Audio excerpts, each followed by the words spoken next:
brilho sem igual, meus amores, nesse mês de setembro. Muito boa tarde para o meu público amado do Paraná, para o meu pessoal do Sul que está aí sempre prestigiando o meu programa. Muito boa tarde para vocês. Peço licença para entrar na casa de vocês, porque hoje será um programa muito especial. Nós estamos no mês de setembro, além de ser meu aniversário em setembro. Esse mês é o mês do Setembro Amarelo. É um mês tão importante que, inclusive, eu lancei o meu livro no mês de agosto, justamente por causa do Setembro Amarelo, porque os dois, o Setembro Amarelo com o meu livro Falar para Não Sufocar, que está aqui nas minhas mãos, eles têm muito em comum.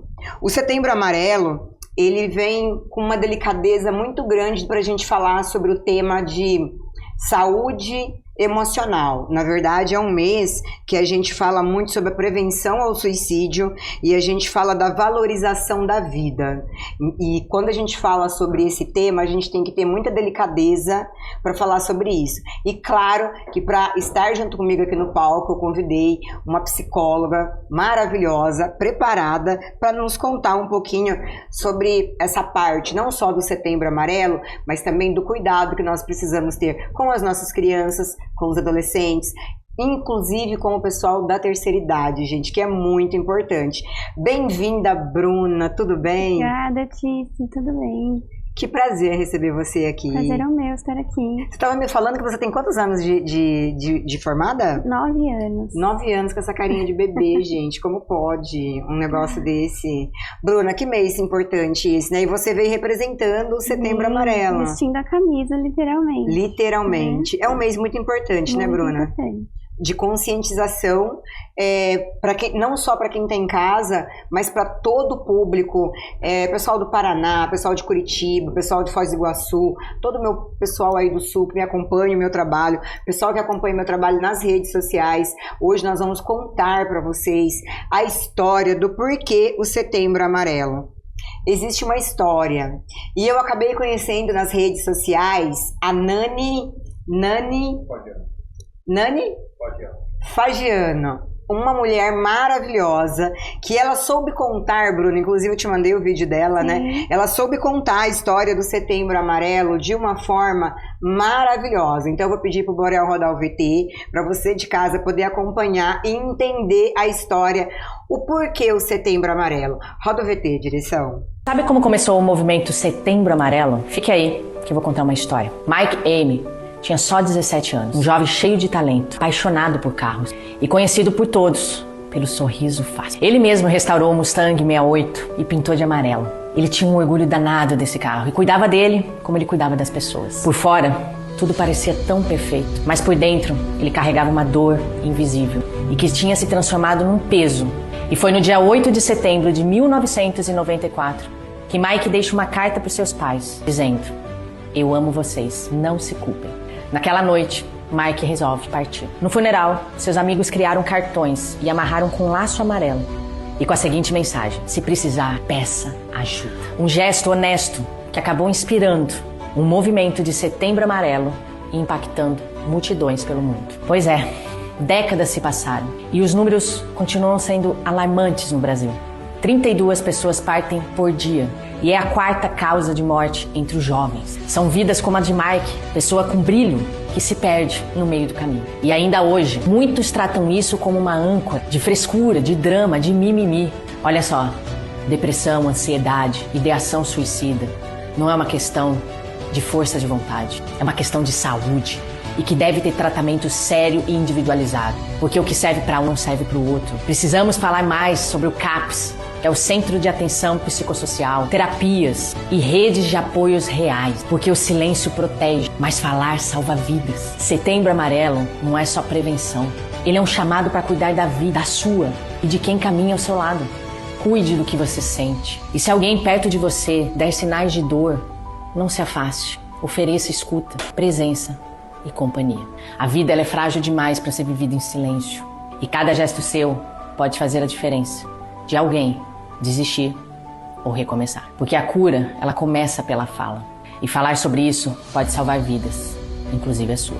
Se fez sentido, marque alguém e compartilha para que esse vídeo alcance mais e mais pessoas. E para dizer, você não está sozinho. Nani, meu amor, um beijo no seu coração. Você que tá aí no Rio de Janeiro e faz esse trabalho tão lindo. Obrigada por ter permitido eu passar o vídeo aqui no programa para todas as pessoas conhecer a história do Setembro Amarelo. Eu confesso que eu me emociono cada vez que eu vejo esse vídeo. A primeira vez que eu vi o vídeo, eu fui correndo lá no Instagram e já mandei uma mensagem para ela, nos conectamos e trocamos o WhatsApp, conversamos. Logo ela vai estar aqui no palco dando uma entrevista. Ela faz um trabalho lindíssimo. Então parabéns não só por esse vídeo, que eu vi outro vídeo seu hoje que a gente vai comentar em outro momento, maravilhoso também. Bruna, essa história mexe com você? Com certeza. Porque fala de um menino de 16 anos e ainda deixa um bilhete para os pais. Não se sintam culpados. Olha em que lugar que ele coloca os pais, né? Numa situação assim que não é fácil. Se a gente for pensar, não é fácil. Porque imagina para um pai, para uma mãe, um filho de 16 anos, que na noite anterior ele montou um Mustang amarelo e no outro dia ele parte. Então a importância da gente cuidar das nossas crianças, dos nossos adolescentes, a importância de você observar o seu filho, de você observar os atos, as amizades, as relações, a escola, os professores, tudo que está à volta, gente. Qualquer sinal é sinal de alerta. Todo adolescente, toda criança, todo adulto, toda pessoa também de terceira idade precisa de um olhar totalmente diferenciado quando a gente fala de saúde emocional. Doutora, o que você acha de tudo isso que eu falei? A infância, ela é uma das fases, né, mais importantes da vida do ser humano, né? É quando está construindo quem essa pessoa vai se tornar, né? O caráter dela, né, os costumes que ela vai ter, as coisas que ela vai buscar para preencher a vida, né?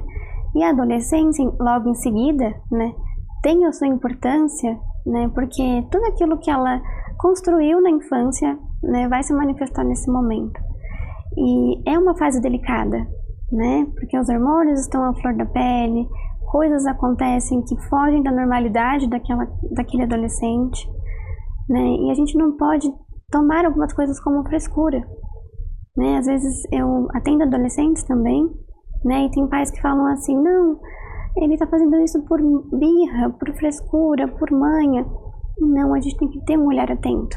Tem que ter um olhar atento. Tem que permitir que ele fale sobre aquilo, se tá machucando, se não tá sendo legal pra ele fazer Ou aquilo. se tá tendo algum bullying na escola, Exato. se tá sendo perseguido na escola. Eu não sei como que hoje estão as escolas públicas, né? Faz tempo que eu parei de estudar e eu não tenho mais sobrinhos também estudando nessa idade de adolescência em escola pública. Mas isso pode acontecer também na escola particular. Eu tô falando da pública porque a minha família estuda em escola pública, gente. Então eu vou falar da pública. Mas eu tenho um pré-adolescente, um sobrinho pré-adolescente e uma sobrinha de 8 anos que estuda em escola pública. E eu sempre converso, pergunto pra ela como que tá na escola, e ela é muito esperta. Agora o irmão eu já percebo que é um pouco mais reservado, um pouco mais na dele, e é nessa hora que o pai e a mãe têm que entrar, né, Bruna? Com certeza. Pra observar esses detalhes, porque às vezes algo que tá acontecendo na escola, que acontece às vezes no recreio, que acontece na saída da escola, que pode levar a esse adolescente ou essa criança a ter um ato que pode ser irreversível. Com certeza, e até dentro da própria família, né? Às vezes é um tio, um avô, um primo, que faz algum comentário, né? Que age de uma maneira que aquele adolescente não vai se sentir à vontade, bem, né? Com aquela situação.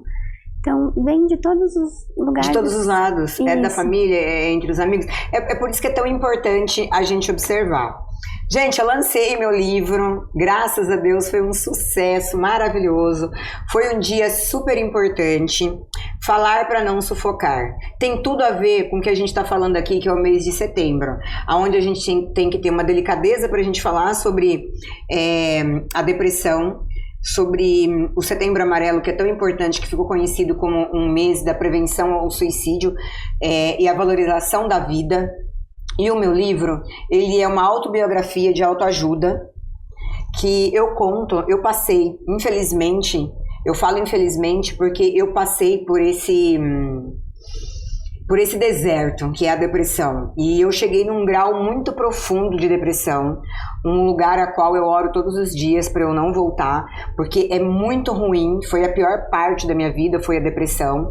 E aqui nesse livro eu relato o início de tudo, que realmente foi lá na infância, aos 4 anos de idade, mas eu conto só dos meus 9 anos para frente, e é uma história que vai mudar a sua vida. Ele, além de levar cura para suas feridas, ele vai transformar a sua vida. E você pode encontrar no Clube dos Autores, www.clubedeautores, é isso? www.clubedeautores.com.br. Lá você encontra o meu livro, ou você pode também acessar o meu Instagram, @TiciMenegutti, e na minha bio tem o link também para você adquirir o livro. Hoje eu separei, doutora, um trechinho aqui que tem tudo a ver com o que a gente está falando aqui no programa. Nenhuma voz interna tem mais poder do que aquela que você escolhe alimentar. Cultive palavras de força e sua vida começará a refletir essa mudança. Isso é muito importante. Aquilo que você busca para dentro de você. As palavras que você reproduz. Palavra tem muito poder, né? Muito. A escrita. Você não consegue falar? Escreve. Falar para não sufocar. Não consegue falar? Escreve. Porque a gente precisa pôr para fora, a gente precisa falar. Sua mente pode ser sua maior inimiga ou a sua melhor aliada. A escolha começa quando você decide desafiar suas próprias crenças. Sei que a jornada para silenciar essas vozes internas não é fácil, mas posso garantir, você não está sozinho. É a melhor parte, você pode sim reescrever sua história, um pensamento por vez. Você pode ressignificar a sua história. Esse é o mais importante. A psicologia trata muito isso, né, doutora? De você ressignificar o seu passado, a sua história, mesmo aquelas dores de infância, aqueles traumas de infância. Com a terapia é possível ressignificar? Com certeza, é muito possível. E nós indicamos muito, né, fazer isso. Nós precisamos lidar com as coisas que nos acontecem, né? Existem várias formas, né? Cada pessoa tem o seu jeito de entender como fazer isso, né? E o processo terapêutico ajuda a pessoa a identificar a forma como ela vai fazer isso, né? Então a ressignificação, ela é muito importante. É um processo que eu acredito que é crucial, né? Para a gente poder curar uma dor, curar algo que nos acometeu, né? Seja uma violência física, seja uma violência verbal, uma violência emocional. Doutora, como que a gente percebe? A gente vai falar das 4 fases: criança, adolescente, adulto e terceira idade. Certo.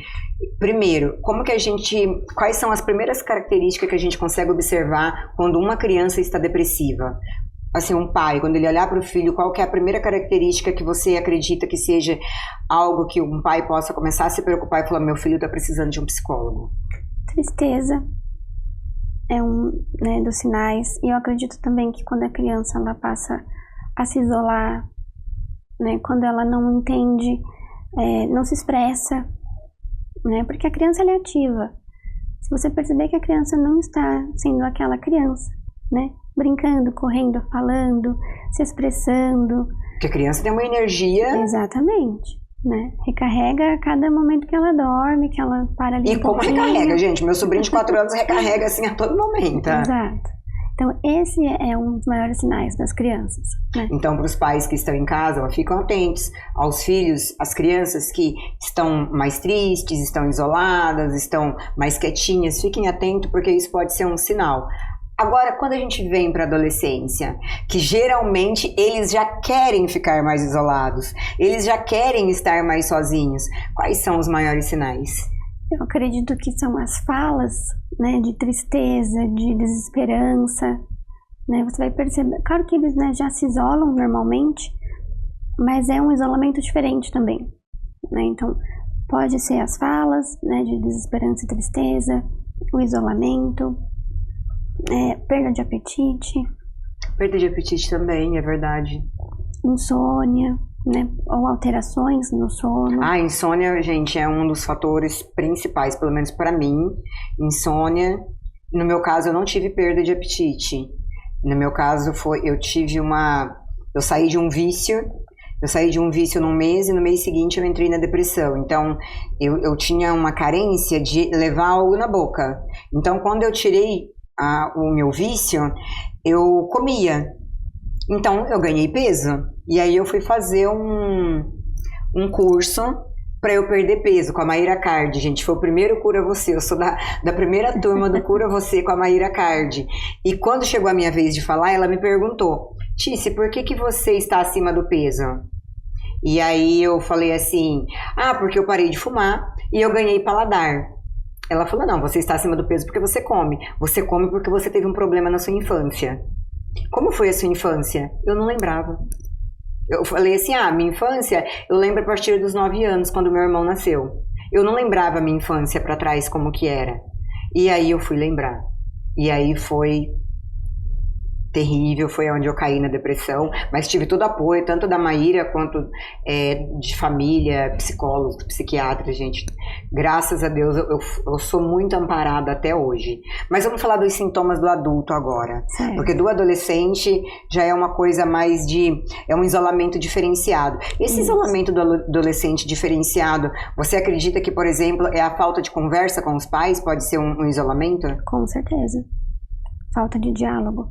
Dialogar é muito importante dentro de casa, né? E se seu adolescente ele não está querendo falar, né? Aquela pergunta que a gente faz, né, para toda criança e adolescente: como foi a escola hoje? Né? E ele se recusar a responder já é um sinal, assim, né, corriqueiramente, né, por um período de tempo maior, né? Claro que uma vez ou outra ele não vai se negar a dizer, sim, mas com uma frequência, né, precisa prestar atenção nisso. Eu tenho uma curiosidade em relação aos adolescentes.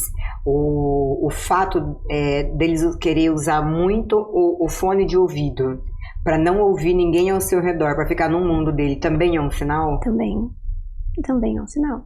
Porque apesar do adolescente se isolar, né, estar naquele momento que envolve, né, todas as questões hormonais, ele também consegue se relacionar bem.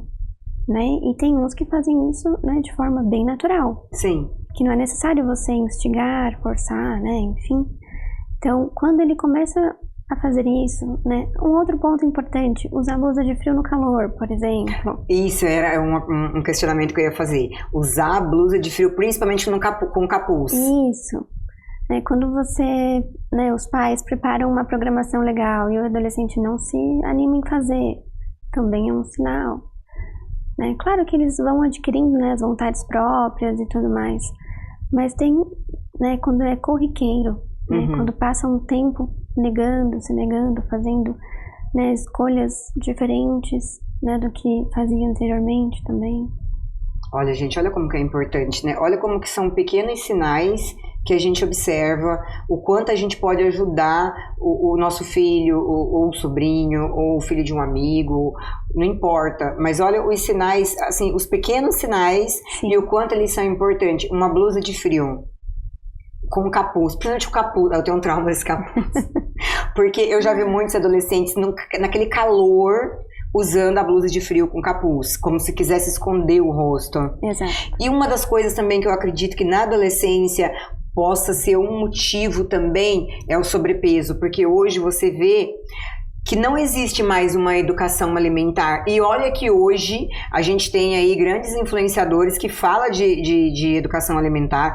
Fora esses influenciadores, gente, a gente tem grandes nutrólogos. Dr. Wesley, por exemplo, que já veio aqui, já deu entrevista, que é um grande nutrólogo, endócrino, nutricionistas, falando da importância, os personal trainers, falando da importância da alimentação saudável, da educação alimentar. E aí você vê adolescentes com sobrepeso, que só sabe pedir iFood. Eu acredito que essa ansiedade por comer também é um sinal. Com certeza. A compulsão alimentar, ela começa assim, né? Optando por não comer alimentos saudáveis, pedindo aquilo que é mais rápido, né? Tanto para os pais, né, quanto por conta própria. Mas no caso do... Vou até colocar o celular aqui de lado. Doutora, no caso dessa compulsão alimentar, existe um lado também... Eu sou psicopedagoga, então eu estudei bastante psicologia também. E eu já convivi com uma pessoa com sobrepeso. Então, o que eu percebo, saindo um pouquinho da adolescência? Essa pessoa sempre teve sobrepeso, mas observando como adulto, que parece que a pessoa quer se colocar diante da sociedade, eu estou aqui, sabe? Parece que quanto mais ela come, mais ela quer mostrar assim, eu estou aqui. E isso é uma compulsão que vem, talvez desde a infância, passou pela adolescência, não foi tratado, e aí te acompanhou até a sua fase adulta. Exato. E aí a pessoa não tem consciência. Sim, normalmente não tem. E é algo que a pessoa faz sem perceber, né? Ela não entende que ela está comendo as emoções dela, né? Olha essa frase, como é forte, Borel. Você escutou o que ela falou? Você está comendo as suas emoções. Gente, essa frase é tão forte. Eu falo isso porque eu já passei por isso. Nessa transição, porque eu ouvi do meu médico, porque eu sempre treinei, sempre tive uma alimentação saudável, mas fumava. Não tenho problema nenhum em falar isso, gente. O horário permite eu falar que eu era uma fumante. Graças a Deus não sou mais fumante. Sempre fui cristã, sempre fui evangélica, mas fumava. Como eu vejo muitos evangélicos beber. Sem críticas, cada um faz o que é melhor para sua vida. Eu fumava, porque eu saciava a minha ansiedade ali no cigarro. Parei de fumar, eu caí na depressão, porque eu tive tempo de pensar, eu fui lembrar da minha infância, e aí tem uma série de histórias que vocês vão entender quando vocês lerem esse livro aqui, ó, Falar para Não Sufocar, tá tudo aqui. O primeiro encontro que eu tive com Deus, que foi aos 9 anos, que foi através da vida do meu irmão, por isso que eu tô tocando no assunto da criança, porque eu sei o quanto as feridas que você tem quando criança refletem na sua adolescência e na sua fase adulta. Agora a gente vai passar para a fase adulta, que é uma fase mais difícil, na minha opinião. Porque a minha mãe chegou a ter a síndrome do cativeiro. Você conhece? Sim. Como psicóloga, você sabe que é o nível mais profundo de depressão que existe. Sim. Ela não comia. Ela adquiriu fibromialgia pelo corpo todo, então ela não andava. Eu virei esse Brasil de ponta cabeça, digamos assim, para eu encontrar a cura para minha mãe. Graças a Deus hoje ela é curada. E os sinais para um adulto, não para a terceira idade, que a gente ainda vai chegar lá, mas para um adulto. Certo. É uma junção, né, tanto da infância quanto da adolescência. Então também perde o apetite, muda as questões do sono. O mais importante do adulto é quando você percebe que ele não está mais fazendo aquilo que gostava. Por exemplo, ir na academia. Exato. Né? Trabalhar com tranquilidade, ir a um com shopping, foco, atenção. Brincar com os filhos. Exato. Socializar, né? Cuidar do corpo, cuidar da mente de alguma forma, né? Nem todo mundo faz terapia, mas encontra uma forma, né, de se cuidar mentalmente também, né? Então, é um dos maiores sinais, acredito. Né? A pessoa parar de fazer aquilo que ela gostava tanto, né? Não sentir prazer nas coisas, né? Também falas muito carregadas de tristeza, de desesperança. Na fase adulta, a pessoa pode chegar a entrar num vício, mesmo uma pessoa que nunca foi viciada, por exemplo, que nunca bebeu, ou que nunca fumou, ou que nunca... porque tem vários tipos de vícios, né? Sim. Tem vício pornográfico, tem vício de jogos, tem vários tipos de vício. Pode também a depressão levar a pessoa a ir para os jogos, ir para vícios, na verdade? Com certeza. Como você falou, né? Vários tipos. Aí para cada pessoa manifesta de uma forma. Sim. Né? Então, dependendo da predisposição que ela tenha também. Isso é muito importante você falar. Predisposição. Eu, por exemplo, sei que eu sou uma pessoa predisposta a vício. Porque eu experimentei o cigarro, fumei durante anos. Imagina se eu tivesse experimentado a maconha. Ia ser uma maconheira de mão cheia. Então, eu já sei que eu tenho essa predisposição. Então, eu não bebo, eu não fumo. Eu não jogo nem joguinho de ursinho, gente. Eu tinha um joguinho de ursinho no meu celular. Eu apaguei, porque senão eu ficava horas no joguinho de ursinho. E isso é predisposição a vícios. Então, se você percebe que você tem uma predisposição a vícios, corta. Não adianta você falar assim, vou beber socialmente, vou jogar de vez em quando. Não funciona para quem tem predisposição a vícios. Eu conheço a história de uma garota Uma garota fantástica, lindíssima, não vou citar o nome dela aqui, porque o fato de eu ser conhecida, vão linkar, óbvio, o nome dela com o meu e vão saber quem é. Mas uma menina linda, cheia de vida, uma psicóloga. E ela também ela tinha pré-disposição a vício. Isso eu tô falando de 15 anos atrás, tá? 15, 16 anos atrás eu tô falando. Certo. E lá atrás a gente já conversava sobre isso e ela falava, eu tenho predisposição a vício. E ela era novinha, ela tinha acabado de se formar como psicóloga. E eu falava pra ela, eu também tenho, mas eu vou cortar o cigarro. Eu sempre falava isso pra ela. E ela falava, eu não posso experimentar nada, porque se eu provar, eu fico viciada. Um belo dia ela experimenta o Santo Daime. Gente, não sei o que é Santo Daime, tá? Eu tô falando aqui a experiência que eu vivi com a minha amiga. E ela tomou esse chá e ela entrou num transe, o qual ela não voltou. Ela perdeu a memória. Uhum. E até hoje ela tem essa... a memória dela não é uma memória... Por exemplo, ela não lembra que ela já fez parte da minha família. Ela não lembra dos meus pais, ela não lembra dos amigos dela, ela tá indo por etapas, isso porque faz 16 anos.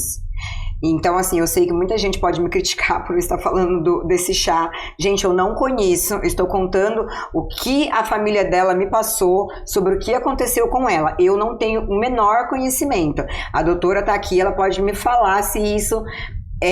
vicia ou não vicia, se isso é alucinógeno ou não é alucinógeno, porque eu não sei. É alucinógeno? Eu acredito que sim. Não existe comprovação científica, né? E para cada pessoa manifesta de uma forma também. Então, para ela se manifestou dessa forma e até hoje ela não tem a memória dela. Teve até uma situação que nós nos encontramos e ela estava sentadinha num canto, eu cheguei, tinha muita gente e ela não tinha reconhecido ninguém. Mas quando ela me viu, ela lembrou de mim. Que bom. Eu não vou citar o nome que ela me chamava, porque senão todo mundo vai saber quem é. Mas eu me emociono porque ela foi uma pessoa, e continua sendo uma pessoa muito importante pra mim, porque é uma menina linda, inteligentíssima. E foi a partir do momento que ela tomou esse chá. Então eu não sei...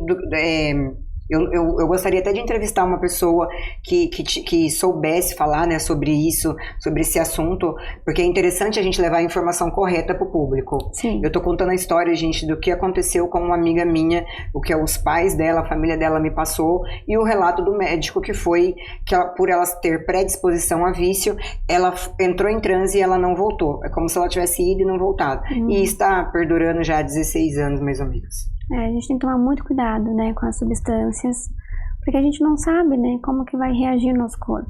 Isso pode acontecer, acredito eu, também com qualquer, talvez, droga, às vezes até com remédio. Isso que eu ia falar agora. Exato. Uma pessoa que é viciada em remédios para emagrecer. Exato. Então isso pode acontecer não só com ela, no caso dela foi o chá, mas pode acontecer com alguém que que toma remédio para emagrecer. Quantas pessoas que são depressivas por causa do corpo? Sim. Porque estão acima do peso. Que desenvolvem transtornos alimentares. O transtorno alimentar, ele vem da infância? Vem da infância. Ele é uma carência? Sim. Ou um trauma? Olha, precisa colher a história da pessoa, né? Mas varia bastante. Mas acho que os principais são esses mesmo.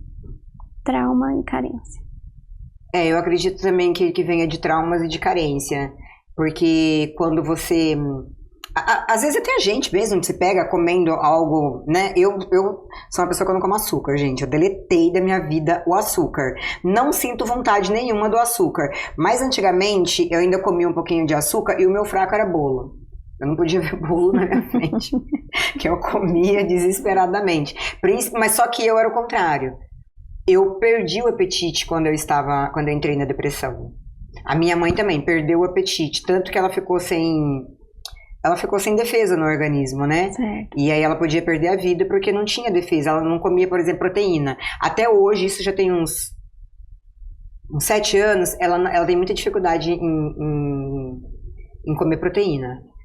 A depressão deixou isso nela. A depressão, ela deixa resquícios. Deixa resquícios. Eu falo que depressão é igual um vício a qualquer outro, gente. Você vive um dia de cada vez. Se você não se alimentar todos os dias de uma palavra, como tem aqui no livro, ou eu me alimento muito da Bíblia, me alimento muito de louvores, do livro que eu escrevi, eu procuro sempre estar ocupada, porque eu não gosto de ser vítima.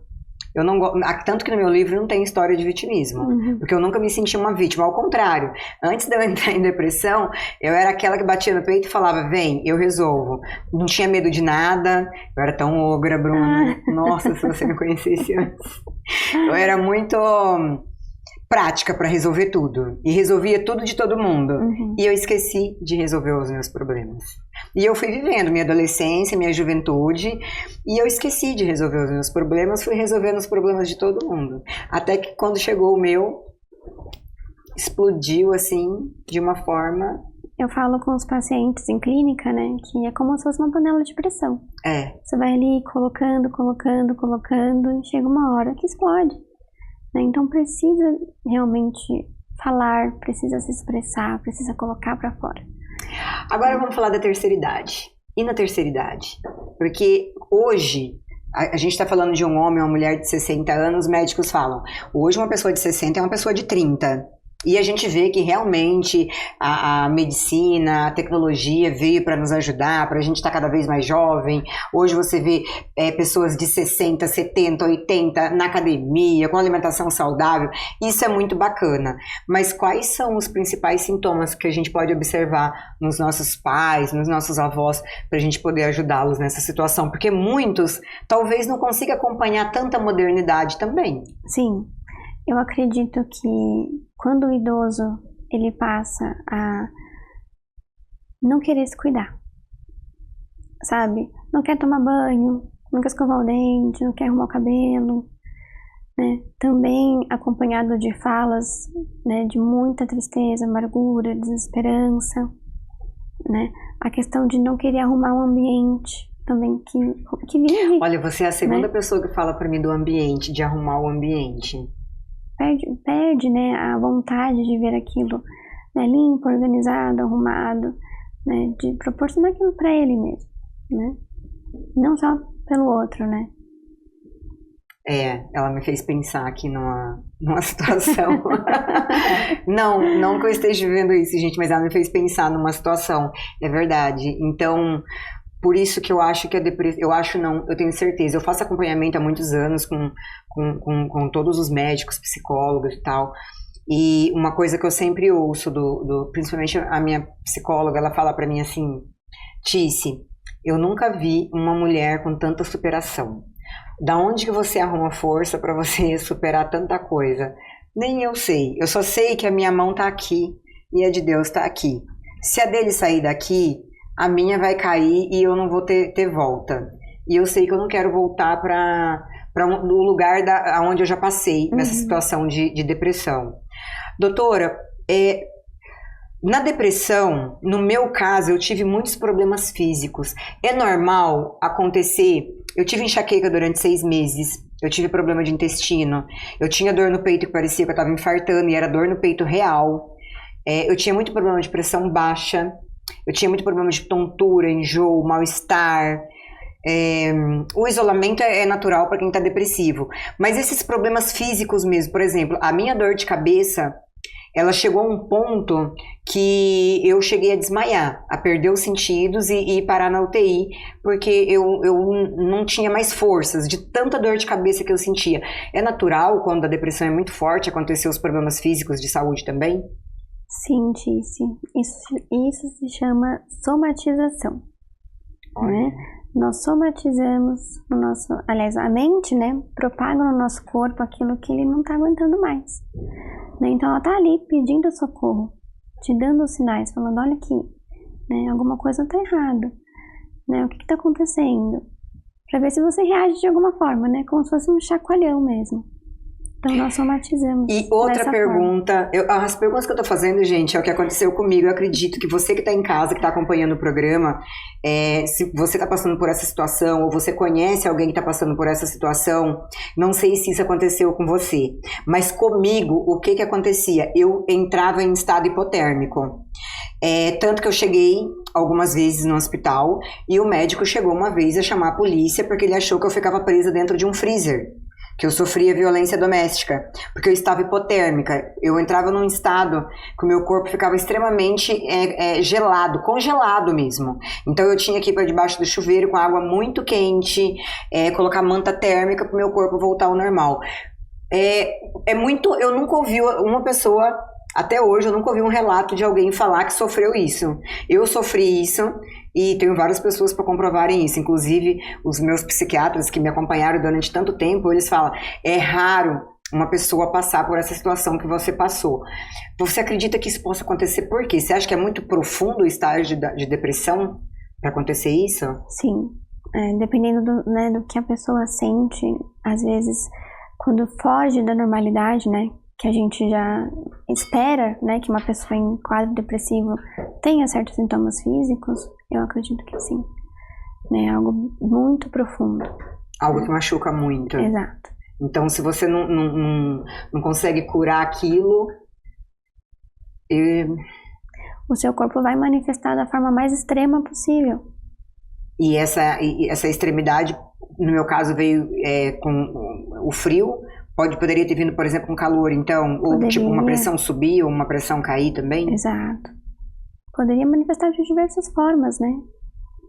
Agora eu vou fazer uma pergunta polêmica para a doutora, para você que está em casa, para você que está aí acompanhando. Estamos falando do Setembro Amarelo, estamos falando do mês que a gente tem que dar muita importância para a saúde emocional. Então, para você que está em casa, está acompanhando o programa Baitice Meneguti, aqui pela Rede TV Paraná, olha, esse programa é muito especial, porque além da gente falar do Setembro Amarelo, da importância que tem a vida e da importância que a gente tem de observar as nossas crianças, nossos adolescentes, os próprios adultos, que são nossos amigos, nossos familiares, irmãos, nossos pais, nossos avós, tantas pessoas que trabalham conosco, tantos assédios acontecem dentro das empresas, né, doutora? Com certeza. As empresas estão a tanto cuidado com os funcionários.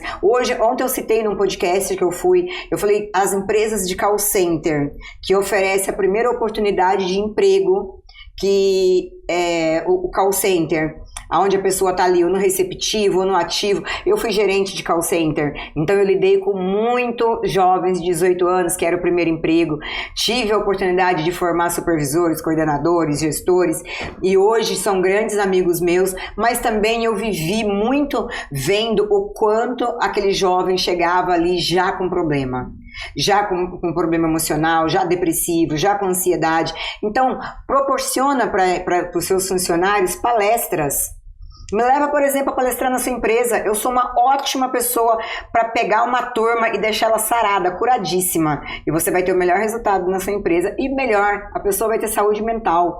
O primeiro emprego ele é muito importante, é onde você está formando ali uma pessoa. Então leve palestrantes para dentro da sua empresa.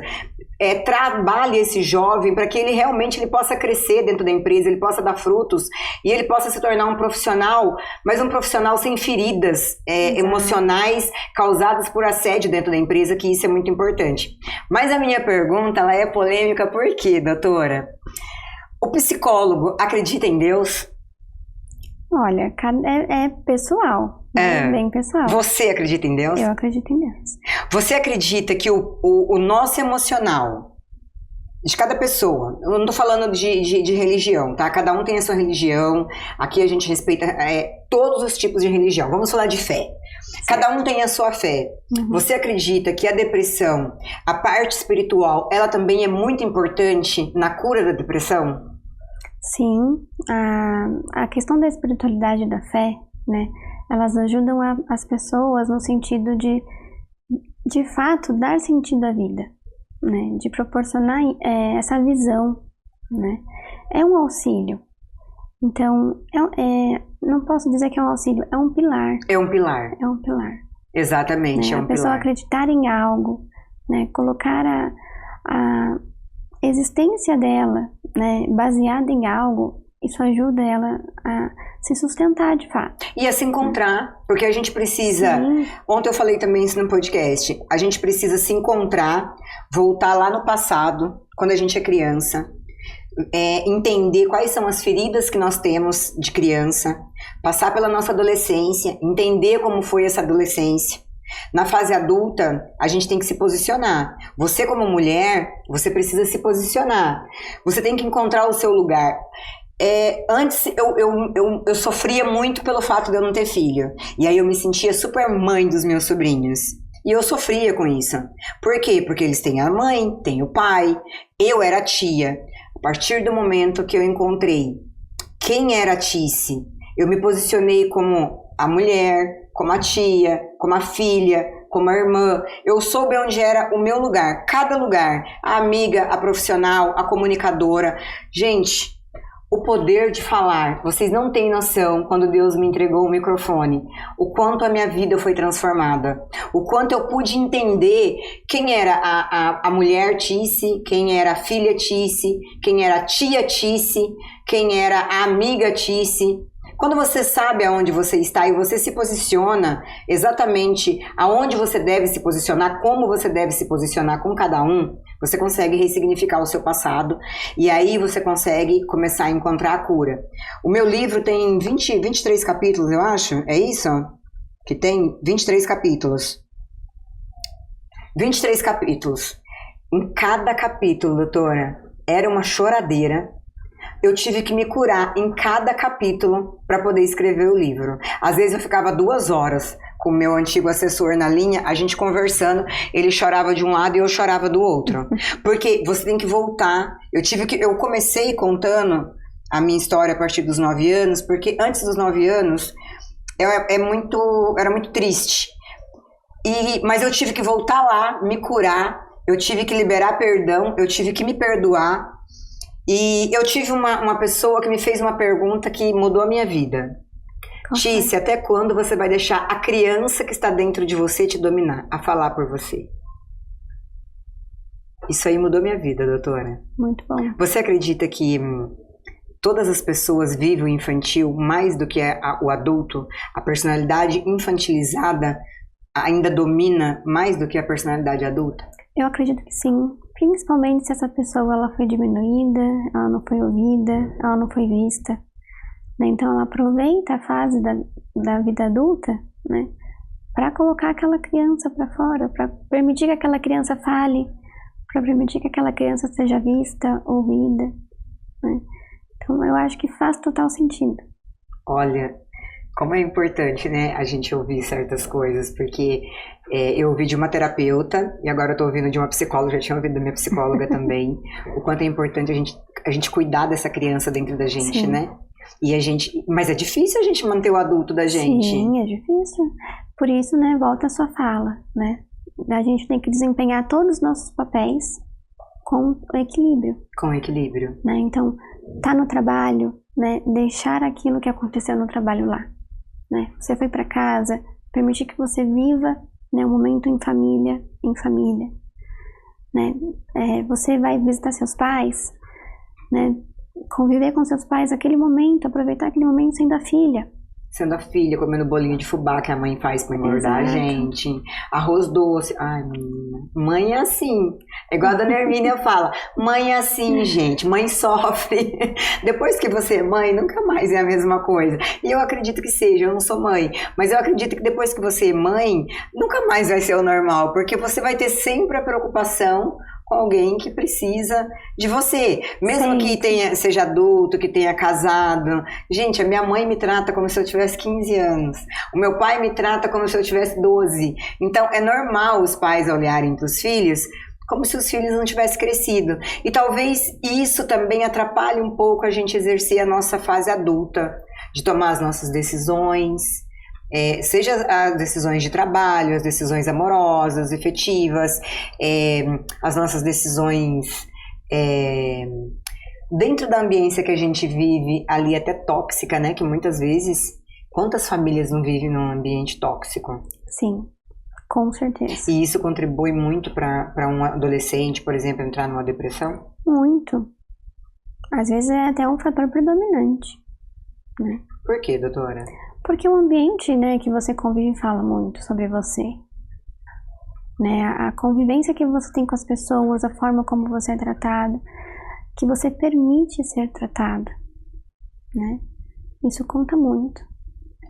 Você falou uma palavra que me despertou. Como você se permite ser tratado? Eu acho que isso é um ponto que todo casal, toda pessoa deveria repensar. Como que você permite-se ser tratado? Ontem eu falei no podcast, né? Eu falei assim, gente, toda mulher sonha com o príncipe do cavalo branco, não sonha? Toda mulher sonha com um príncipe. E aí você pergunta pra mim, Ti, esse príncipe existe? Você acha que existe?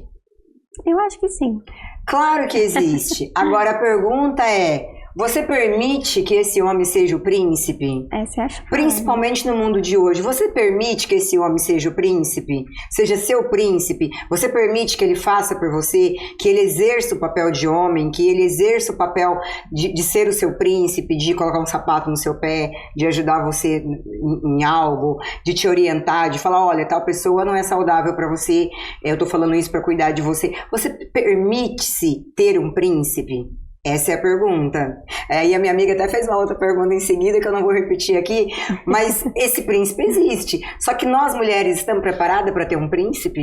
Exato. Principalmente nos dias de hoje, com um ambiente, muitas vezes, ao nosso redor tóxico. Hoje, com o digital, tudo ficou muito fácil, né? Os relacionamentos ficaram muito fáceis, ficaram, na verdade, descartáveis. Hoje você vê as pessoas trocarem de namorado como se estivesse trocando de roupa. Exato. Né? Um dia, mas fulano ia casar com ciclano, não, já tá com outro, já casou, já tá até grávida, e você ainda tá lá acompanhando aquele relacionamento antigo. Então, mulher, permita-se a ter um príncipe na sua vida. Se você permitir, você vai ter. E a mesma coisa o homem. Será que o homem permite ter uma princesa na vida dele? Exato. Ter uma mulher que respeita, que goste, que faça o papel dela como mulher, que se coloque do lado dele, não atrás nem na frente, mas se coloque do lado. Sim. Porque é difícil, as mulheres hoje estão tão predominantes, né? Sim. Mas ser predominante, ser empoderada, não significa você ser melhor. Não, com certeza não. Né, eu acredito que é aquilo que nós falamos anteriormente, né? Você se permitir, né, ser assim, né, e entender a forma como você está se colocando, né, nesse relacionamento, né, e como você vai permitir que o outro te trate. E é algo que nós precisamos fazer, né? Você precisa se tratar bem, se proporcionar bons momentos. É verdade. E aí, por isso que eu falo, mulher, permita-se ter um príncipe na sua vida. E homem, permita-se ter uma princesa na sua vida, porque nos dias atuais que nós estamos vivendo, com tanta modernidade, não que isso seja ruim, porque hoje eu acho que a mulher tem um poder de fala muito maior. Eu já fiz um programa aqui com o Dr. Afonso que a gente falou só das leis que hoje protegem a mulher. Então a gente tem hoje leis que realmente protegem a mulher, mas será que a informação chegou também para esses homens que precisam? Eu vou citar, eu estou em São Paulo, meu programa passa no Paraná, no Sul, que é um público que eu amo, mas eu estou em São Paulo, eu moro na cidade de Barueri. Na cidade de Barueri nós temos a Secretaria da Mulher e a Secretaria da Família. E ontem eu ainda citei isso também no podcast, o quão é importante a gente ter um espaço para cuidar da família. Porque não é importante você cuidar só da mulher. Você tem que cuidar da mulher, claro que nós temos que cuidar da mulher, mas nós também temos que cuidar desse pai, desses filhos. Porque dentro da casa não adianta você tirar a mulher, colocar a mulher numa proteção. Porque e esse pai? Quem parou, sentou e conversou com esse pai, entendeu esse pai? Por que esse pai tem um vício? Ou por que esse pai é agressivo? Ou por que esse pai trabalha tanto, não tem tempo para os filhos? E esses filhos que vê, de repente, agressões, que vê a forma que a mãe trata o pai, que o pai trata a mãe. Então, em Barueri, nós temos essa secretaria que dá todo esse apoio para a mulher. Bom, você também é de Barueri, você sabe disso, né? E isso é muito importante, né, Bruna? Ter um apoio para toda a família, né? Muito importante. Todos têm lugar de fala, né? Todos precisam se expressar. E nunca é tarde de curar feridas, né? E quando a gente se cura, né, todo o nosso ambiente fica melhor. Nossas relações melhoram. A forma como a gente se trata, né, pessoalmente, e as pessoas ao nosso redor, né, tanto colegas de trabalho, quanto pessoas da nossa família, no geral, né, não só dentro da nossa casa. Né. É verdade. E a gente também aprende, não só com nossos erros, mas com os erros de pessoas que estão ao nosso redor. A gente acaba aprendendo, porque Eu, por exemplo, eu venho aprendendo muito nos últimos tempos e evoluindo muito a minha questão de paciência. Eu sempre fui muito 880. Hoje eu sou uma pessoa bem menos, e eu aprendi muito isso depois da depressão que eu tive, mas eu aprendi muito isso também procurando entender mais o outro. Eu comecei a me questionar, Bruna, depois da minha depressão. Eu sou tóxica? Quem é a Tice? A Tice é uma boa tia? A Tice é uma boa filha? Eu comecei a me questionar, eu sou uma boa profissional? E quando eu comecei a me questionar, eu comecei a entender melhor quem eu sou. E eu comecei a enxergar melhor também as outras pessoas. Teve muitas pessoas que se foram, poucas ficaram, mas assim, as que ficaram são as que vão ficar mesmo. E quem foi, é porque teve que ir, mas de alguma forma agregou muito ali na minha vida. E eu acredito que a vida seja esse ciclo também, né? Sim, com certeza. Ciclo se abre, ciclo se encerra. Pessoas vêm e vão, né? E a gente tem que se priorizar, né? Uma vez eu ouvi uma frase: você vem primeiro. E isso faz total sentido, né? Quando a gente se prioriza, a gente se coloca, a gente consegue se enxergar de fato, né? Nossa vida muda. A forma como a gente se relaciona muda. A forma como a gente se coloca muda. É verdade. Então isso é de extrema importância. Doutora, ficaria aqui mais 2 horas, 3 horas conversando com você sobre esse assunto. Eu sempre falo, quando a gente fala de saúde emocional, a gente fala de Setembro Amarelo, a gente fala da importância da vida, do valor que a vida tem.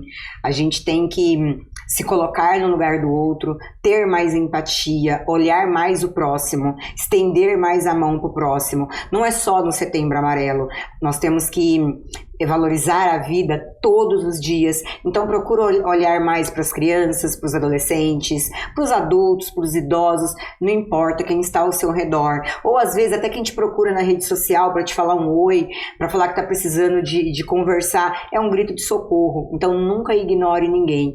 Doutora, muito obrigada pela sua presença, um prazer te receber aqui. Descobri que somos vizinhas. Somos. Volta outras vezes para a gente conversar? Com certeza. Muito obrigada. Eu que agradeço. Meus amores, para vocês que estão em casa, muito obrigada pelo carinho. Agora vocês vão ficar com as notícias do Brasil e do mundo com o nosso querido José Luiz da Atena. E lembre-se, valorize a vida. Não somente no Setembro Amarelo, mas todos os dias é dia de valorizar a vida. E corre lá no Clube do Autor. www.clubedeautores.com.br para você adquirir meu livro. Um beijo no coração de vocês e até a próxima quinta, se Deus quiser.